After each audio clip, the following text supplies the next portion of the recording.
नमस्कार सांग मैंने जय Shri Jagannath welcome to my YouTube channel princess new. तो मोर आउ गोटे न्यू एंड फ्रेश वीडियो को आपण मानक स्वागत। तो सांग मैंने केमिति अछंती आशा करूची आपण माने बहुत भलो थिबे। मु भी बहुत भलो अछि। तो आज रेसिपी होची आलू कषा। तो मो स्टाइल मु केमिति आलू कषा तयारी करछि आपण मानक सहित शेयर करबी। तो आपण माने केमिति आलू कषा तयारी करछि मते निहाती कमेंट रे करबे। तो चलंतु देरी न करके रेसिपी स्टार्ट। किसी समय आलू को बतरे देली, बतरे दे सारा पर भली से धोई देली, धोई सारा काटिदेली, काटी दे सारा गैस को ऑन कली, ऑन कर सारा कढ़ई बसैली, कढ़ई बसई सारा पानी देली, तापर पानी दे सारा किसी लुण देली आलू शीघ्र सीझी देवाई।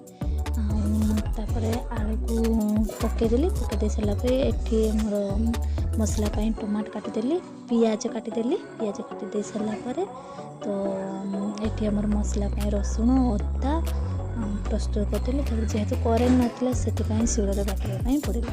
शिଳରେ मसला पूरा बाटी बुटी पूरा रेडी करदेली। ये भी आमर आलू भी पूरा सीझी जाइथिला, बहुत भल भाव में सीझी। कढ़ई बसैली, कढ़ई गरम सारा तेल देली सांग मैंने कि माने गोटा मसला देदेवे, पियाज देदेवे, आमर तेजपत्र देदेवे, दे सारा टिके खाली कलर आसला आमर तापर जो बाटिकी रखी आमर रसुण जीरा ताकू बटा मसला देदेली। तापर ये आमर रखी गुंड जीरा गुंड मसला सब देदेली, जी गुंड मसला ताकू देदेली। तापर टिके सारा लुण देदेली, टमाटो पकईदेली, तापर टमाटो दे सारा एपट सेपट कर टिके पानी देदेली मसला सीझापी। एपट सेपट करदेली, मसला भी हो गलानी, किसी मिनट छाड़देवे, 1 मिनट छाड़देवे।